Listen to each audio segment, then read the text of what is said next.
தமிழ் திரைப்பட தயாரிப்பாளர் சங்க தலைவர் தேர்தலில் நடிகர் விஷால் வெற்றி பெற்றுள்ளார். இதன் மூலம் நடிகர் சங்கத்தை தொடர்ந்து தயாரிப்பாளர் சங்கத்தையும் விஷால் அணி கைப்பற்றியுள்ளது. சென்னை அண்ணா நகரில் உள்ள கந்தசாமி நாயுடு கல்லூரி வளாகத்தில் நடைபெற்ற தேர்தலில் நடிகர் ரஜினி, கமல் உள்ளிட்டோர் வாக்களித்தனர்.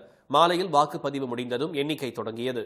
தலைவர் பதவிக்கு போட்டியிட்ட நடிகர் விஷால் மொத்தம் பதிவான 1211 வாக்குகளில் 478 வாக்குகளை பெற்று வெற்றி பெற்றார். பிரசிடென்ட் தலைவர் பதவிக்கு வந்து நான் ஜெயிச்சிட்டேன்ற அறிவிப்பு அதிகாரப்பூர்வமாக சொல்லியிருக்காங்க.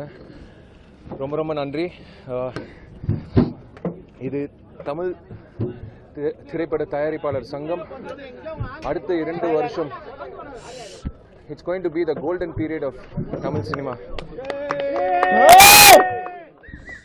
அதுதான் மறுபடியும் சொல்ல வருது என்னன்னா, மாற்றம் வேண்டும் அப்படின்னு வந்தா யாராலையும் அது தடுக்க முடியாது.